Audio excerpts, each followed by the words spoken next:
The morning sun cast long shadows across the rocky terrain of the Afghan mountains.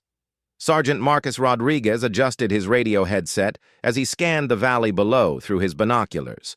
His team of 4 rangers had been on patrol for 6 days, gathering intelligence on enemy movements in this remote sector. The mission was supposed to be routine surveillance, but nothing in Afghanistan was ever truly routine. "Actual, this is Ranger 27, Marcus spoke into his radio. "We're in position at Checkpoint Delta. No movement detected in the target area." The crackling voice of his commanding officer came through the earpiece. "Copy, 27. Maintain surveillance and report any changes. Intelligence suggests increased enemy activity in your sector." Marcus lowered his radio and turned to his team. Corporal Jenny Walsh was monitoring their equipment, her fingers dancing across the controls of their communication array. Private First Class David Kim kept watch on their 6, his rifle ready.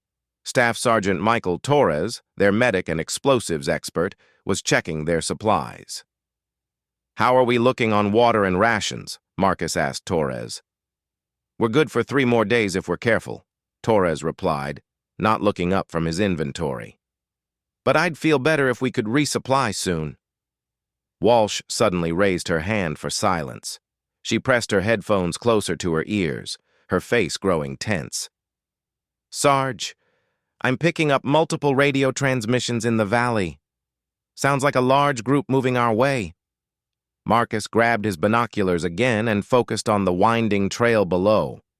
At first, he saw nothing but rocks and sparse vegetation. Then movement caught his eye. Dark figures were making their way up the mountain path, still several hundred meters away, but definitely heading toward their position. "I count at least 20 hostiles," Marcus whispered into his radio. "They're armed and moving with purpose. This doesn't look like a routine patrol."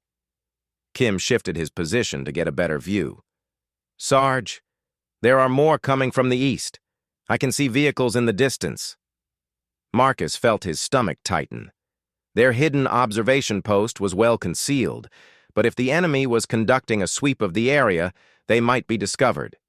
His team was outnumbered at least 5 to 1, and they were in no position for a sustained firefight. "Walsh, try to raise command." "We need immediate extraction or support," Marcus ordered. Walsh worked frantically with her radio equipment, adjusting frequencies and boosting signal strength. After several tense minutes, she shook her head. "I'm getting nothing, Sarge. Something's jamming our communications." Torres crawled over to Marcus's position. "The enemy must have brought electronic warfare equipment. That explains why they're moving so confidently. They think they've isolated us." Marcus made a quick decision. "We need to relocate to higher ground. If we can get above their jamming range, we might be able to call for help." The team began packing their essential gear with practiced efficiency. They left behind anything non-essential, keeping only weapons, ammunition, water, and communication equipment. Marcus checked his watch. They had maybe 20 minutes before the enemy patrol would reach their current position. Moving quietly through the rocky terrain, the Rangers climbed toward a ridgeline about 500 meters higher up the mountain. The going was tough in the thin air, and they had to stop frequently to avoid being spotted by the advancing enemy forces. Halfway to their destination, Kim suddenly froze and held up his fist, the signal for immediate stop. Through hand gestures, he indicated enemy movement to their left. A small patrol of 5 men was working its way up a parallel route, clearly searching for something. Marcus studied the situation quickly. They were caught between 2 enemy groups, with more likely in the area. The patrol to their left hadn't spotted them yet, but it was only a matter of time. They needed to act fast. He signaled Torres to prepare a flashbang grenade while he and Kim took aim at the patrol. Walsh continued working on the radio, desperately trying to break through the jamming. The plan was simple: neutralize the immediate threat and continue to higher ground before the main force could respond. Torres nodded and prepared to throw the grenade. Marcus counted down with his fingers. 3, 2, 1. The flashbang exploded in the middle of the enemy patrol, temporarily blinding and deafening them. Marcus and Kim opened fire with precise, controlled shots. The engagement lasted less than 30 seconds, but it felt like an eternity. "Move! Move! Move!" Marcus whispered urgently. They had to reach the ridge before the sound of gunfire brought more enemies to their location. The team pushed hard up the mountainside, their lungs burning in the thin air. Behind them, they could hear shouting in a foreign language and the sound of vehicles starting up. The enemy was responding to the gunfire, and they would be looking for revenge. Finally, after what seemed like hours, they reached a defensive position near the ridge line. Walsh immediately set up her radio equipment while the others established a perimeter. From their new vantage point, they could see the entire valley below. What they saw made Marcus's blood run cold. More than 50 enemy fighters were now visible, along with several vehicles mounted with heavy weapons. They were systematically searching the mountain, moving in coordinated groups. This wasn't a random patrol, it was a deliberate operation to find and eliminate them. "I've got something," Walsh called out excitedly. She had managed to establish a weak connection with their command post. The signal was scratchy and intermittent, but it was their lifeline to the outside world. Marcus grabbed the radio handset. "Command, this is Ranger 27. We are surrounded by a large enemy force. Request immediate extraction or fire support. Our position is being overrun." The response came through broken and distorted. 27, copy your heavy resistance in your cannot launch extraction. Will attempt to. The signal died completely. Walsh worked frantically to re-establish contact, but the enemy jamming had intensified. They were truly on their own now, facing overwhelming odds with no hope of immediate rescue. Torres pointed down the mountain. "They've spotted our movement. We've got multiple groups converging on our position." Marcus could see the enemy fighters spreading out in a classic encirclement maneuver. They were professional and well-organized, not the typical insurgent fighters his team usually encountered. These men knew what they were doing. "How much ammunition do we have?" Marcus asked. "Each of us has about 6 magazines," Kim reported. "We've also got 2 grenades and 1 claymore mine." Marcus did the math quickly. Against 50 or more enemy fighters, their ammunition wouldn't last long in a sustained firefight. They needed a miracle, or they needed to find a way to break out of the encirclement. The first shots began hitting the rocks around their position. The enemy had them ranged and was testing their defenses. Marcus knew they had minutes, maybe less, before the full assault began. "Walsh, keep trying the radio. Send out a distress signal on every frequency you can find," Marcus ordered. "Include our GPS coordinates and situation report." As Walsh worked desperately with the radio, the intensity of enemy fire began to increase. Bullets sparked off the rocks around them, and they could hear the distinctive whistle of incoming rifle grenades. Torres set up the claymore mine on their most vulnerable approach route, while Kim and Marcus prepared defensive firing positions. Each man knew that this might be their last stand, but they were determined to make it costly for the enemy. "Sarge, I'm getting something," Walsh called out. "It's not command, but someone is responding to our distress call." Marcus crawled over to her position as bullets whined overhead. "Who is it?" "Unknown call sign. He says he's in the area and received our SOS. He's asking for target information." Marcus grabbed the handset, his heart racing. "Unknown station, this is Ranger 27. We are 4 friendlies under heavy attack by approximately 50 hostiles. We need immediate assistance." The voice that came back was calm and professional with a slight southern accent. "Copy, Ranger 27. This is Phantom. I have eyes on your position and can see the enemy forces. Stand by for effective fire. Keep your heads down." Marcus looked around at his team with a mixture of hope and confusion. Who was this mysterious ally? How could one person help them against such overwhelming odds? The answer came seconds later in the form of a distant rifle shot. One of the enemy fighters closest to their position suddenly dropped, his weapon clattering down the mountainside.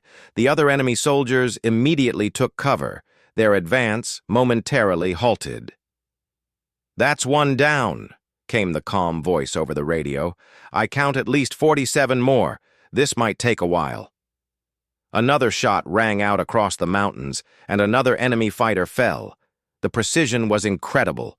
Shots were coming from what had to be extreme range, yet each one found its target with deadly accuracy. Marcus felt a surge of hope for the first time since the siege began. Whoever this phantom was, he was a sniper of extraordinary skill. But even the best marksman couldn't hold off an entire army forever. The enemy forces had quickly adapted to the sniper threat.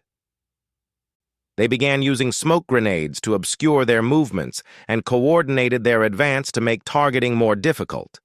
The mysterious sniper continued to take shots when opportunities presented themselves, but the enemy was still advancing. "Ranger 27, you need to be ready to move," came the voice over the radio. "I can slow them down, but I can't stop them all. When I give the word, move east along the ridgeline. There's a steep ravine about 200 meters from your current position." Marcus acknowledged the transmission and prepared his team for movement. They gathered their essential equipment and prepared to abandon their defensive position. It was a risky move, but staying put meant certain death or capture. The sniper's shots continued to echo across the mountainside, each one carefully placed to disrupt the enemy advance. Marcus could see the psychological effect it was having. The enemy fighters were becoming more cautious, taking longer to move between positions. "Now! Move now!" came the urgent command over the radio. The four Rangers broke from their cover and ran along the ridge line, staying low and using every available bit of concealment. Behind them, they could hear increased gunfire as the enemy discovered their abandoned position. They reached the ravine just as the first enemy fighters crested the ridge behind them. More shots from the mysterious sniper forced the pursuers to take cover, buying the Rangers precious time to descend into the rocky ravine.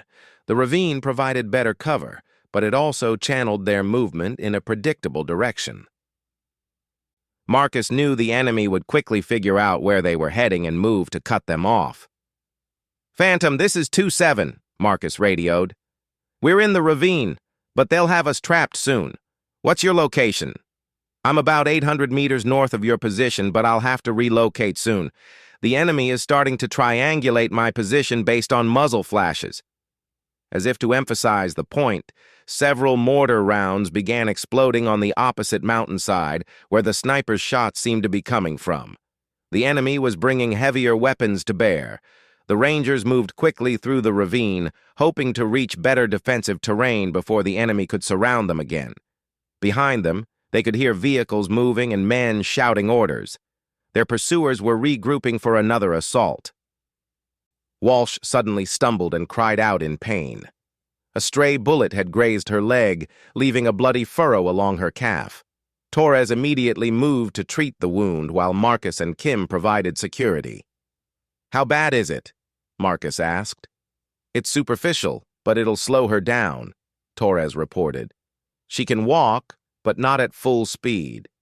This was exactly what Marcus had feared. With an injured team member, their chances of escape dropped dramatically. They needed to find a defensible position soon, or they would all be captured or killed. The ravine began to narrow ahead of them, eventually becoming little more than a crack in the mountainside. Marcus realized they were approaching a dead end. They would have to climb out of the ravine and expose themselves to enemy fire, or make their stand in this rocky corridor. "Phantom, we're trapped in a ravine with an injured team member," Marcus transmitted. "Enemy forces are closing in from both ends. We need options." "Hold your position, Ranger 27, came the reply. "I'm moving to a new firing position that will give me better coverage of the ravine mouth. Can you delay for 10 minutes? 10 minutes felt like an eternity when facing an advancing enemy force, but Marcus didn't see any alternative. "Copy, 10 minutes. We'll hold here." The Rangers quickly established a defensive position at the narrowest part of the ravine. Torres finished treating Walsh's wound, while Marcus and Kim prepared their remaining ammunition and explosives. They had 1 grenade left and about 4 magazines each. The first enemy fighters appeared at the mouth of the ravine, moving cautiously but steadily forward. Marcus held his fire, waiting for them to get closer. Every shot had to count now. When the enemy was about 50 meters away, Marcus opened fire. Kim joined in immediately, their controlled bursts forcing the attackers to seek cover among the rocks. But more enemies were moving around the flanks, trying to get above them on the ravine walls. Torres tossed their last grenade toward a group of enemy fighters who had found cover behind a large boulder. The explosion echoed off the ravine walls, temporarily stunning everyone with its intensity. In the brief silence that followed, the calm voice of the sniper came over the radio. "I'm in position. Keep their heads down for 30 more seconds." Marcus and Kim continued firing short bursts to keep the enemy pinned down. Their ammunition was running dangerously low, but they had to trust that help was coming. Suddenly, a different sound echoed through the ravine. The distant crack of a high-powered rifle, followed immediately by the wet smack of a bullet finding its target. One of the enemy fighters on the ravine wall above them tumbled down among the rocks. "That's better," came the sniper's voice. "I can see the whole area from here. Anyone who shows themselves is a target." True to his word, the mysterious marksman began systematically eliminating any enemy fighter who tried to advance or gain a better position. His shots were coming from a completely different direction now, forcing the enemy to divide their attention between the rangers in the ravine and the sniper on the mountainside. But Marcus knew this was only a temporary reprieve. The enemy had superior numbers and equipment.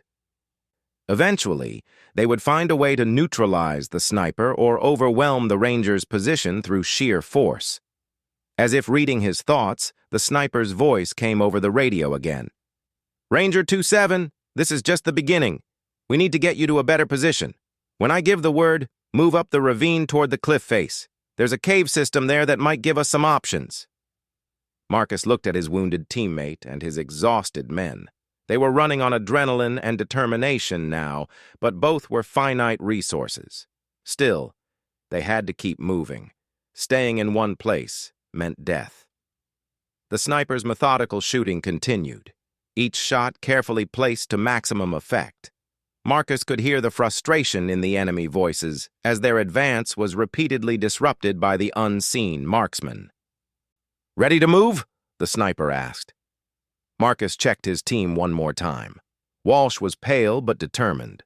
Torres had their medical supplies secured, and Kim was down to his last magazine. They were as ready as they would ever be. "Let's go," Marcus whispered into the radio. The cave opening appeared ahead of them like a dark mouth in the rocky cliff face. Marcus led his team up the increasingly treacherous path, while the mysterious sniper continued to provide covering fire from his hidden position. Each shot from Phantom was precisely placed, forcing the pursuing enemy forces to move more slowly and carefully. "Almost there," Marcus whispered to his team as they climbed the last few meters to the cave entrance. The opening was narrow, but tall enough for a person to enter while crouching. More importantly, it would provide them with solid cover and multiple defensive advantages.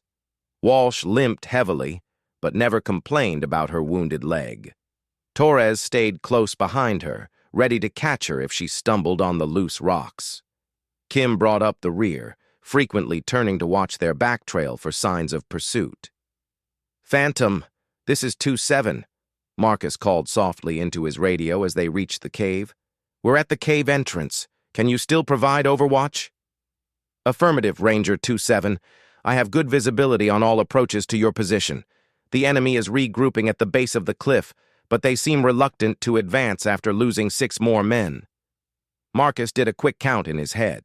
If the sniper's numbers were accurate, they had eliminated nearly a dozen enemy fighters. That still left around 40 hostile combatants, but the psychological impact was clearly significant. The Rangers moved into the cave, which opened into a larger chamber after the narrow entrance. Torres immediately began setting up a first aid station to properly treat Walsh's wound, while Kim and Marcus explored the extent of their new shelter. The cave system was more extensive than they had hoped. Several tunnels led deeper into the mountain, and there were multiple chambers of varying sizes. More importantly, Marcus could feel a slight breeze coming from one of the deeper passages, suggesting another exit somewhere in the cave system. "This might actually work to our advantage," Marcus said quietly to Kim as they examined the cave layout. "If there's another way out, we might be able to disappear completely." Kim nodded, checking the action on his rifle. "How much ammo do you have left, Sarge?" "2 magazines and a handful of loose rounds," Marcus replied honestly. "You?" "About the same. Torres has maybe 1 magazine left and Walsh is down to her sidearm." The situation was still critical, but at least they had improved their tactical position. From the cave entrance, they could see anyone approaching from below, while the cave system potentially offered escape routes the enemy couldn't cover. Marcus returned to the radio. "Phantom, we're secure for the moment. Can you tell us about yourself? Who are you and how did you happen to be in this area?" There was a pause before the sniper replied. "Let's just say I was conducting my own reconnaissance mission when I intercepted your distress call. I've been tracking this particular group of insurgents for several weeks." "Are you military?" Marcus pressed. "Was. Now I work for a different organization. The details aren't important right now, Ranger 27. What matters is getting you and your team out of this situation alive." Marcus wanted to ask more questions, but the sound of approaching voices outside the cave demanded his immediate attention. The enemy had finally worked up the courage to advance up the cliff face. "Phantom, we have movement toward our position," Marcus whispered into the radio. "I see them. 4 men moving up the eastern approach route. They're using smoke grenades to mask their advance." The crack of the sniper's rifle echoed across the mountainside, followed by shouting from the advancing enemy fighters. But this time, Marcus couldn't tell if the shot had found its target or if the smoke had spoiled the sniper's aim. "Missed that one," came the honest assessment over the radio. "The smoke is making targeting difficult. You may have visitors soon." Marcus positioned Kim at the cave entrance with instructions to fire only if the enemy actually entered the cave. Their ammunition situation was too critical to waste shots on targets they couldn't see clearly. Torres finished bandaging Walsh's leg and joined Marcus near the cave entrance. "She'll be okay to move if necessary, but she needs real medical attention soon. That wound isn't as superficial as I initially thought." Marcus nodded grimly. Another factor working against them. They needed to either escape soon or find a way to call for proper medical evacuation. The first enemy fighter appeared at the cave entrance, silhouetted against the bright daylight outside. Kim's shot dropped him instantly, but it revealed their position to the other attackers. Immediately, gunfire began spraying the cave entrance, forcing the Rangers to take cover deeper in the cave. "They're bringing up more men," came the sniper's voice over the radio. "I count at least 10 fighters moving up different routes. They're learning to use the terrain better." Marcus made a quick decision. "Torres, take Walsh and start exploring the back passages. Find us another way out if possible. Kim and I will hold this position as long as we can." Torres helped Walsh to her feet, and they disappeared into the darker recesses of the cave system. Marcus hoped they would find an escape route, but he wasn't optimistic. Most mountain caves in this region were dead ends or led to impassable crevasses. Outside, the enemy was becoming bolder. Marcus could hear them calling to each other as they coordinated their assault on the cave. Soon they would try to rush the entrance, and his small remaining ammunition supply wouldn't be enough to stop them all. "Phantom, we need options," Marcus transmitted. "We can't hold this position much longer with our current ammunition." "I'm working on it, 27. I've been tracking their command element, and I think I've located their leader. If I can eliminate him, it might disrupt their coordination." Another series of shots rang out from the sniper's position, but this time they were followed by different sounds, the explosion of what sounded like grenades and the rapid chatter of automatic weapons fire. "Phantom, what's your status?" Marcus called urgently. "I'm compromised. The enemy sent a flanking force around to my position. I had to relocate quickly, and they're pursuing me now. I won't be able to provide overwatch for a while." Marcus felt his heart sink. Without the snipers covering fire, they were completely on their own against overwhelming odds. The psychological effect of the mysterious marksman had been keeping the enemy cautious, but now they would likely press their attack more aggressively. Torres's voice came from deeper in the cave. "Sarge, you need to see this. We found something." Leaving Kim to watch the entrance, Marcus moved through the cave system to find Torres and Walsh standing in a larger chamber. Torres was shining his flashlight on what appeared to be recent campfire remains and empty food cans. "Someone's been using this cave as a base," Torres explained. "Look at this." He directed his flashlight to a pile of equipment partially hidden behind a rock formation. Marcus could see ammunition boxes, communications equipment, and what appeared to be explosives. "This must be where Phantom has been operating from," Walsh said, wincing as she shifted her weight on her injured leg. "Look at this rifle case." Marcus examined the equipment more carefully. It was all high-end military hardware, much of it American-made but not standard issue. Whoever their mysterious ally was, he had access to some serious resources. More importantly, there was enough ammunition here to significantly improve their defensive situation. Marcus quickly gathered what he could carry and prepared to return to Kim's position. "Did you find another exit?" he asked Torres. "Maybe. There's a passage that leads toward the back of the mountain, but it's pretty narrow. Walsh might have trouble with her leg." "I can make it," Walsh insisted. "Just give me some pain medication and point me in the right direction." Marcus was about to respond when Kim's voice called urgently from the cave entrance. "Sarge, they're massing for an assault. I can see at least 20 men positioning themselves below the cave." Marcus rushed back to the entrance with the extra ammunition. Through the narrow opening, he could see enemy fighters spread out across the cliff face, using every available piece of cover. They had learned from their previous casualties and were approaching the cave more systematically. "Here's the plan," Marcus told Kim, as he distributed the additional magazines. "We make them pay heavily for every meter they advance. When our ammunition runs low, we fall back through the cave system and try to escape through that back passage Torres found." Kim nodded, checking his rifle and adjusting his position for the best field of fire. "What about Phantom? Are we just leaving him to deal with his own problems?" "He's a professional, and he chose to help us," Marcus replied. "Right now our priority is getting Walsh medical attention and getting our intelligence back to command." The attack began with a coordinated rush by multiple enemy fighters. Marcus and Kim opened fire immediately, their shots carefully aimed to maximize the effect of their limited ammunition.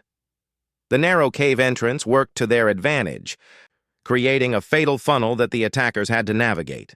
But the enemy was determined and well led. As the first wave fell back under the Rangers' accurate fire, a second wave advanced from a different angle. They were using classic infantry tactics, fixing the defenders in place while maneuvering for a flanking attack.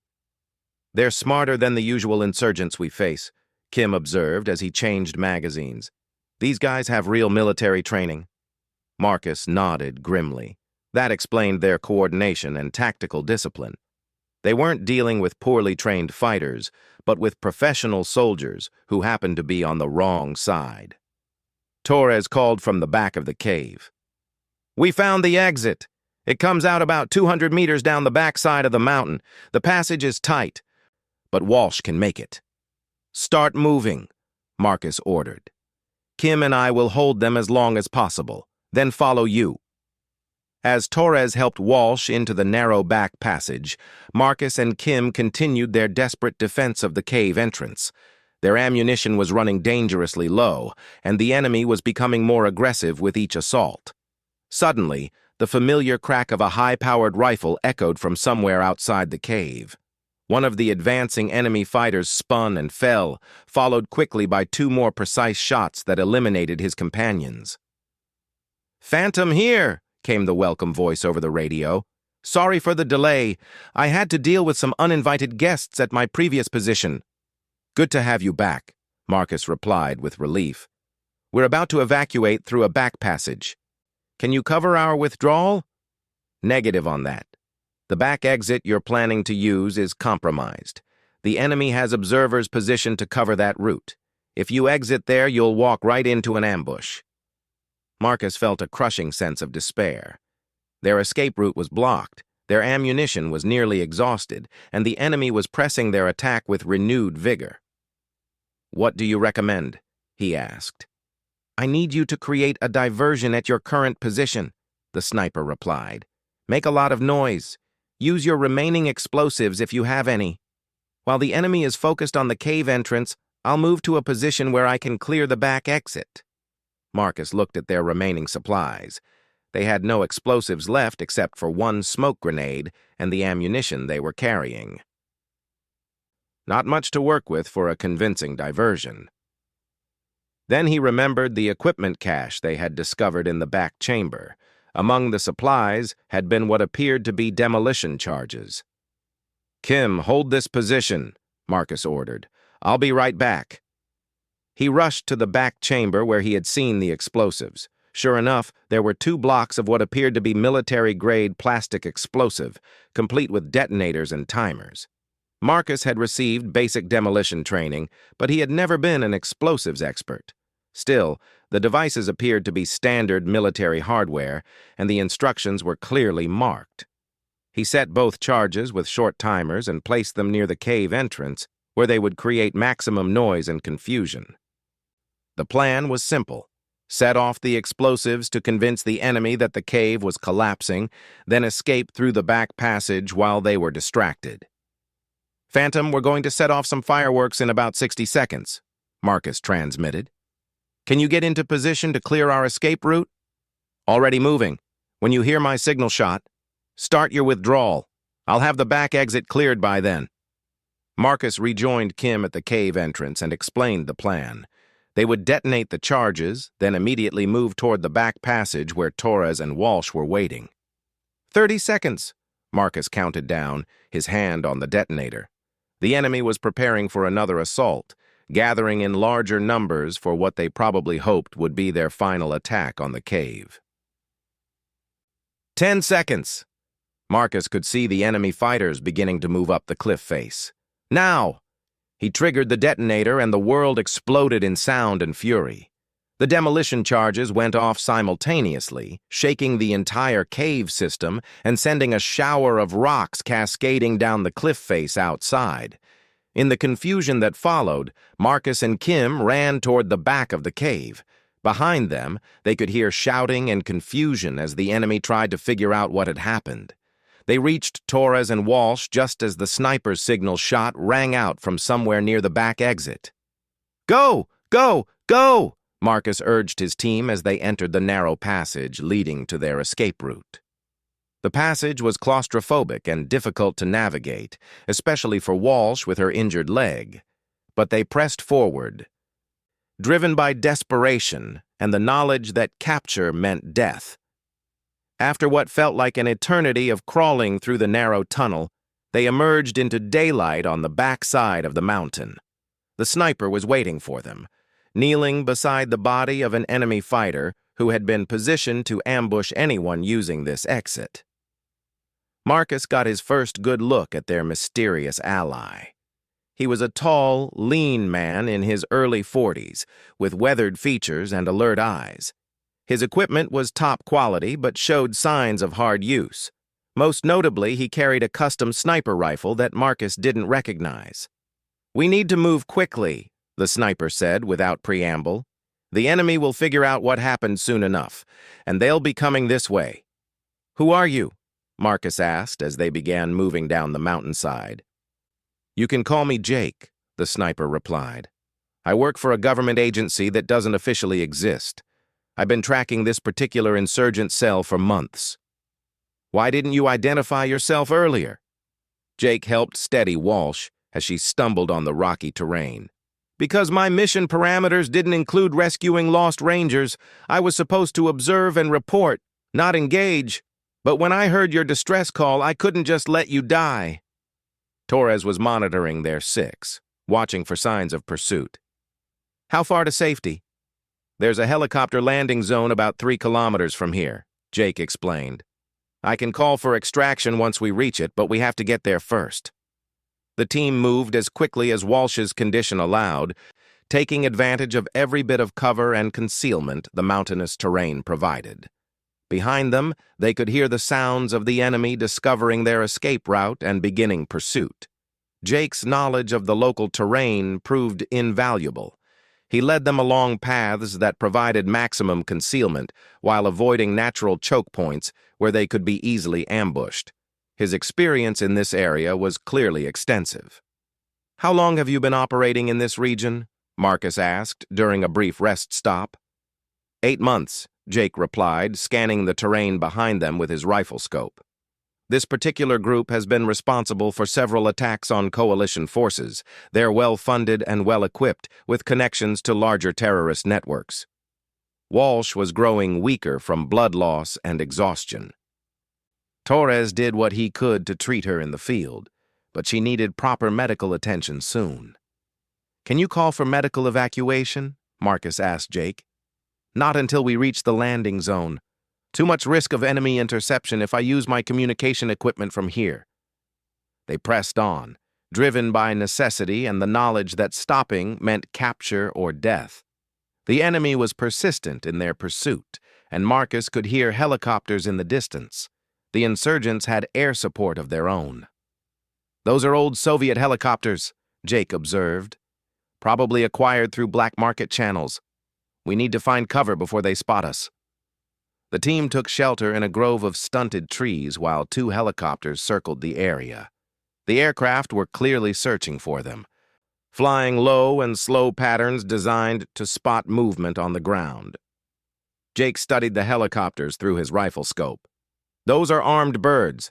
If they spot us in the open, we're finished. They waited in tense silence while the helicopters continued their search pattern. Several times the aircraft passed directly overhead, but the tree cover seemed to conceal them effectively. Finally, after what felt like hours, the helicopters moved off to search other areas. The team emerged from their hiding place and continued toward the extraction point, moving more carefully to avoid aerial observation. How much farther? Walsh asked weakly. She was clearly struggling to continue, but she refused to give up. About 1 kilometer, Jake replied, but it's the most dangerous part of the journey. The landing zone is in open terrain, and the enemy knows the general area we're heading toward. Marcus checked his watch. They had been on the run for over 6 hours since the initial contact. His team was exhausted, low on ammunition, and dealing with a wounded teammate. But they were so close to safety that he could almost taste it. The final approach to the landing zone required crossing an exposed valley where they would be visible to anyone watching from the surrounding ridgelines. Jake studied the terrain carefully before committing to the crossing. I'll go first and provide overwatch from the far side, he announced. When I signal that it's clear, move quickly in pairs. Don't stop for anything until you reach the landing zone. Jake disappeared into the afternoon shadows, moving with the practiced stealth of a professional warrior. Marcus waited anxiously for the all-clear signal, knowing that their lives depended on the mysterious sniper's skills one more time. The signal came 15 agonizing minutes later, 3 quick flashes of light from Jake's position across the valley. Marcus immediately helped Torres get Walsh to her feet while Kim gathered their remaining equipment. Remember, move fast, but stay low, Marcus whispered to his team. If we get separated, rally at Jake's position. Torres and Walsh went first, the medic supporting his wounded teammate as they made their way across the exposed ground. Marcus watched anxiously through his binoculars, scanning the surrounding ridgelines for any sign of enemy observers. Halfway across the valley, Walsh stumbled and nearly fell. Torres caught her and helped her regain her balance. But the delay left them exposed in the open for longer than planned. Marcus could see Jake's position on the far side, but there was no way to communicate the urgency of their situation.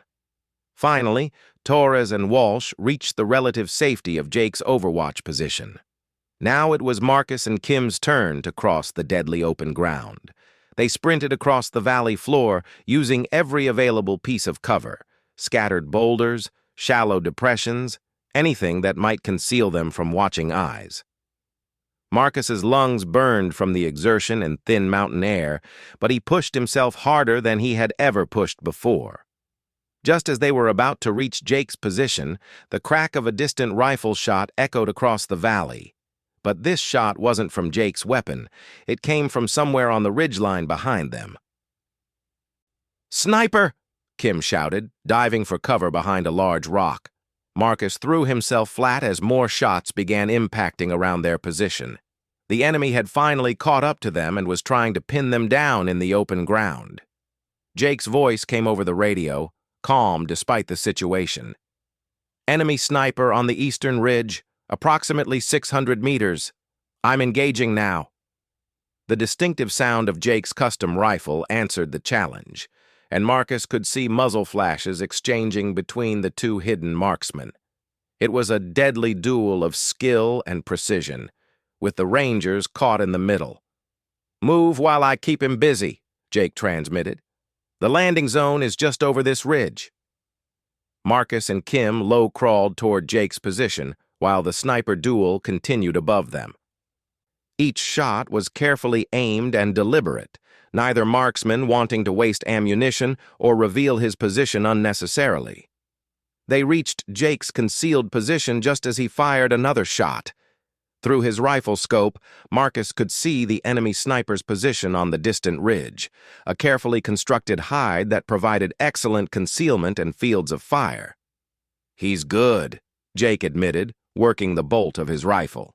"Professional military training, probably European or American. This isn't some local insurgent." "Foreign fighter?"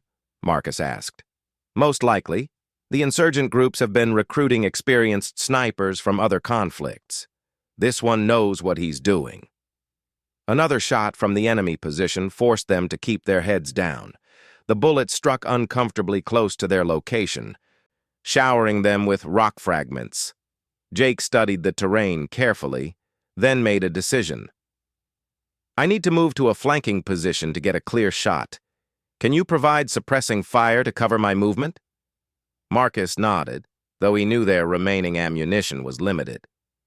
Kim positioned himself with a clear view of the enemy sniper's hide, while Marcus prepared to coordinate their covering fire. "On my mark," Jake said, gathering his equipment. "Give me 30 seconds of rapid fire, then cease fire immediately. I don't want you accidentally hitting me." Jake disappeared into the rocky terrain with the fluid grace of a professional soldier. Marcus counted down the seconds, then gave Kim the signal to open fire. They poured their remaining ammunition toward the enemy sniper's position. Not expecting to hit anything, but hoping to keep the enemy's head down long enough for Jake to reach his new firing position. 30 seconds felt like an eternity as Marcus watched their precious ammunition disappear.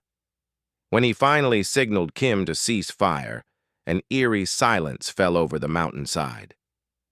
Minutes passed with no sound, except the wind whistling through the rocks. Marcus began to worry that something had happened to Jake, when suddenly a single shot rang out from a completely different direction. "Target eliminated," came Jake's voice over the radio. "Let's move to the landing zone before his friends show up." The team regrouped and climbed over the final ridge to reach the helicopter landing zone. It was a natural clearing about 50 meters across, surrounded by low ridges that provided some protection from ground observation.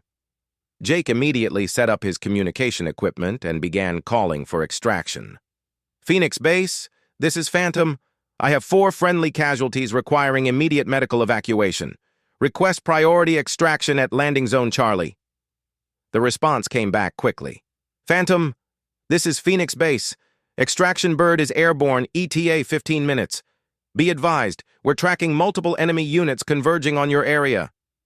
Torres was treating Walsh's wound with supplies from Jake's medical kit, while Kim and Marcus established a defensive perimeter. Walsh was conscious, but clearly weakening from blood loss and exhaustion. 15 minutes, Marcus said to his team. We can hold for 15 minutes. Jake was scanning the surrounding ridgelines through his rifle scope. We've got movement on the eastern approach. Looks like a squad-sized element, maybe 8 to 10 fighters. How's our ammunition situation? Marcus asked Kim. I've got maybe 20 rounds left. You? About the same. Torres? I'm down to my sidearm, Torres replied without looking up from treating Walsh. But I've got a few surprises in my medical kit if they get too close. Jake reached into his equipment pack and pulled out 2 more magazines of rifle ammunition. These should fit your weapons. Standard 5.56 NATO rounds. Marcus accepted the ammunition gratefully. With Jake's additional supplies, they might actually be able to hold the landing zone long enough for the extraction helicopter to arrive. The enemy fighters appeared on the eastern ridge, moving in a coordinated tactical formation. They had learned from their previous encounters and were approaching more cautiously. I count 9 hostiles, Jake reported. They're setting up firing positions on the ridge. Looks like they plan to pin us down here and wait for reinforcements. Can you take them out from here? Marcus asked. Some of them, but not all. The range is at the edge of my effective envelope, and they're using good cover. The first shots came from the enemy positions, carefully aimed rounds that forced the Rangers to take cover behind the limited terrain features in the landing zone. The enemy wasn't rushing their attack this time. They were content to keep the Rangers pinned down until help arrived. Jake began engaging the enemy positions with methodical precision. Each shot was carefully aimed and deliberate, designed to eliminate specific threats or disrupt the enemy's coordination. That's 2 down, Jake reported after his 3rd shot. But they're adjusting their positions. This is going to be a long-range shooting match. Marcus checked his watch. 10 minutes until the extraction helicopter arrived, if it could land under fire. He began to worry that they might have to abandon the landing zone and try to reach an alternate extraction point. Torres finished stabilizing Walsh's condition and joined the defensive perimeter. She's stable for now, but she needs a real medical facility soon. I've done all I can in the field. The sound of approaching helicopters echoed across the mountains, but Marcus couldn't tell if they were friendly or enemy aircraft. The acoustic characteristics of the terrain made it impossible to determine direction or distance accurately. Phoenix Base.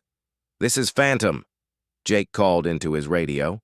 What's the ETA on our extraction bird? Phantom. Phoenix Base. Extraction bird is 3 minutes out, but we're showing enemy air assets in the area. Your pickup may be contested. Marcus felt his stomach drop. A contested landing zone meant that the extraction helicopter would be vulnerable to enemy fire during the most critical phase of the rescue operation. Jake made a quick decision. All right, here's the plan. When our bird comes in, we need to suppress all enemy fire for at least 60 seconds. That should be enough time to get everyone loaded and airborne. What about you? Marcus asked. I'll provide covering fire and extract on a later flight, Jake replied. My mission here isn't finished yet. We're not leaving you behind, Marcus said firmly. You saved our lives. We all go together or nobody goes. Jake looked at the young sergeant with something approaching respect. Your loyalty is commendable, but I have my orders. Besides, someone needs to stay behind and deal with the rest of this insurgent network. The sound of rotor blades grew louder, and Marcus could finally see the extraction helicopter approaching from the west. It was a Black Hawk, flying fast and low to minimize its exposure to enemy fire. At the same time, enemy helicopters appeared from the east, the same Soviet-era aircraft they had encountered earlier in the day. It was going to be a race to see who could reach the landing zone first. Here they come! Kim shouted, pointing at the approaching enemy helicopters. Jake swung his rifle toward the enemy aircraft and began firing at the lead helicopter. At extreme range, his chances of hitting anything vital were minimal, but he might be able to distract the crew or damage non-critical systems. The enemy helicopters opened fire with their door-mounted machine guns, spraying the landing zone with automatic weapons fire. Marcus and his team pressed themselves flat against the ground, hoping their small amount of cover would protect them. The American Black Hawk pilot showed incredible skill and courage, continuing his approach despite the enemy fire.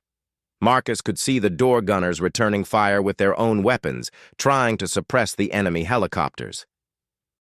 30 seconds! Jake shouted over the noise of rotor blades and gunfire.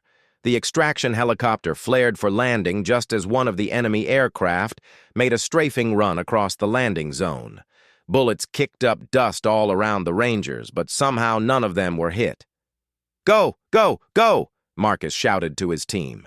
Torres picked up Walsh bodily and ran toward the waiting helicopter while Kim provided covering fire. Marcus stayed with Jake, both of them firing at the enemy positions on the ridge to keep the hostile ground forces suppressed.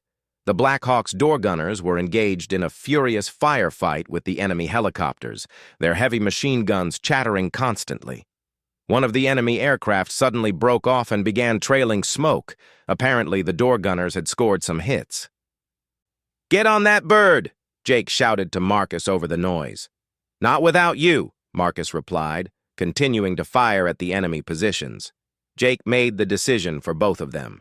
He bodily tackled Marcus and dragged him toward the helicopter while continuing to provide covering fire with his sidearm. They reached the Black Hawk just as the pilot began to lift off. Hands reached down from the cargo compartment and pulled both men aboard as the helicopter climbed rapidly away from the contested landing zone. Looking back through the open door, Marcus could see the enemy forces rushing toward the abandoned landing zone, too late to prevent their escape. The surviving enemy helicopter was circling warily, apparently damaged and unwilling to pursue the heavily armed American aircraft. "Is everyone all right?" the crew chief shouted over the noise of the engines. Marcus did a quick head count. Torres was working on Walsh with the helicopter's medical equipment. Kim was slumped against the wall, exhausted but uninjured. Jake was checking his weapons and equipment with the automatic movements of a professional soldier. "We're all here," Marcus replied. "Thanks for the pickup." "Thank your sniper friend," the crew chief responded. "His call sign got us priority authorization to launch this mission." Marcus turned to Jake with new questions, but the mysterious operative was already talking into a satellite communication system, apparently reporting to his superiors about the mission's outcome. The flight to the nearest American base took 30 minutes, during which Walsh received professional medical care from the helicopter's medic. By the time they landed, she was stable and alert, though she would need surgery to properly repair the damage to her leg. As they unloaded from the helicopter, Marcus tried one more time to get answers from their rescuer. "Jake, what happens now? Will we see you again?" Jake shouldered his equipment pack and checked his watch. "My ride should be here in 10 minutes.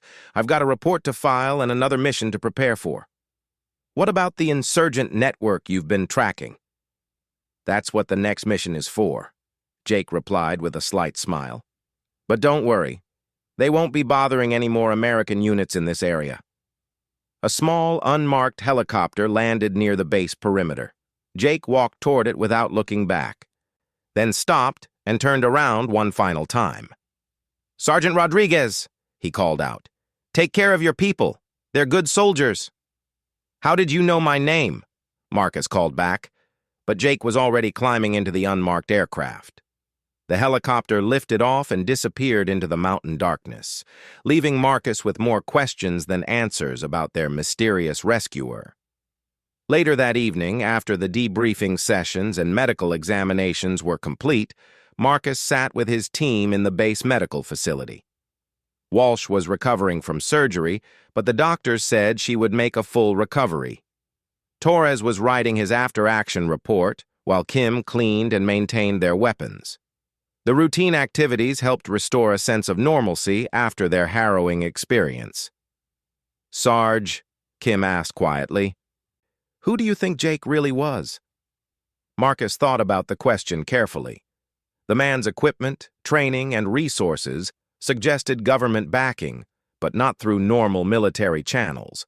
His knowledge of the local insurgent networks and his freedom to operate independently pointed to intelligence work. "I think he was exactly who he said he was," Marcus finally replied.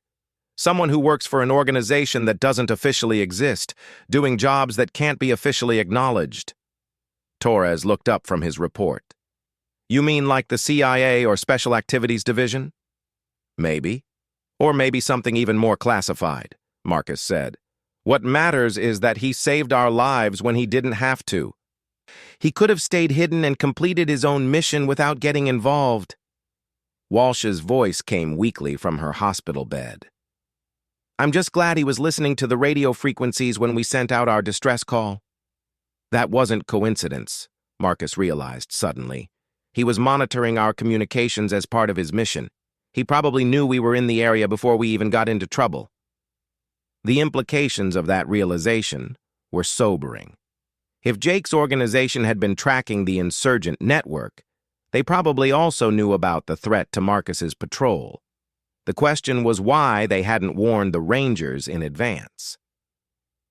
A few days later, Marcus received an unofficial visit from a man in civilian clothes who identified himself only as a representative of interested parties in Washington. The man asked detailed questions about their encounter with the sniper, but he seemed more interested in confirming what had happened than learning new information. "Will Jake be all right?" Marcus asked at the end of the interview. "The individual you refer to as Jake is a highly skilled professional," the man replied carefully. "He's quite capable of taking care of himself." "What about the insurgent network? Did he complete his mission?" The man gathered his papers and prepared to leave. "Let's just say that particular network is no longer a threat to coalition forces in the region." After the man left, Marcus realized he would probably never learn the full truth about their rescue or about Jake's real identity and mission. But he was content knowing that somewhere in the mountains, a silent guardian was watching over American soldiers and keeping them safe. 6 months later, Marcus received a package with no return address. Inside was a military challenge coin he didn't recognize, along with a simple note written in the same careful handwriting he remembered from Jake's equipment labels. "Rangers lead the way," the note said. "Stay safe out there." Marcus added the coin to his collection of military memorabilia, but he kept it separate from the others. It represented something different, a reminder that sometimes help comes from unexpected places, and that there are warriors fighting battles that will never be officially acknowledged. Years later, when Marcus had returned to civilian life and was telling his children about his military service, he would sometimes mention the mysterious sniper who had saved his team. He never used Jake's name or provided details that might compromise operational security, but he always emphasized the same lesson. "Sometimes the best heroes are the ones whose names you never learn," he would tell them. "They do their jobs not for recognition or glory, but because it's the right thing to do." In the mountains of Afghanistan, the wind continued to whisper through the rocks where Marcus and his team had made their desperate stand. The cave where they had sheltered remained empty, but sometimes local shepherds reported hearing distant rifle shots echoing across the valleys, precise, deliberate shots that always seemed to eliminate threats to coalition forces in the area. The locals began calling the mysterious marksman the Ghost of the Mountains, and enemy fighters learned to avoid certain areas where their comrades had disappeared without explanation. But the man they called Jake continued his work in the shadows, protecting those who would never know his name. Marcus's team had been saved by one man's decision to do what was right instead of what was ordered. In a world where bureaucracy and politics often interfered with doing the right thing, Jake represented something pure, a warrior who answered to his own moral code and who used his skills to protect those who couldn't protect themselves. The Rangers had sent an SOS in their darkest hour, and a silent guardian had answered their call. It was a reminder that even in the most dangerous places on Earth, there are still heroes watching over those who serve their country with honor and courage. The story would be told and retold in military circles for years to come, growing in legend with each telling. But for Marcus and his team, it would always be a simple truth. When they needed help the most, someone had been there to provide it, asking nothing in return except that they continue to serve with the same dedication and courage they had shown that day in the mountains. The silent sniper had saved more than 4 lives that day. He had preserved the faith that good people will always stand up for what's right, no matter the personal cost or risk involved. In a world that sometimes seemed to reward only selfishness and ambition, Jake represented the enduring power of selfless service and moral courage. And somewhere in the shadows, the Guardian continued his watch, ready to answer the next call for help from those who needed it most.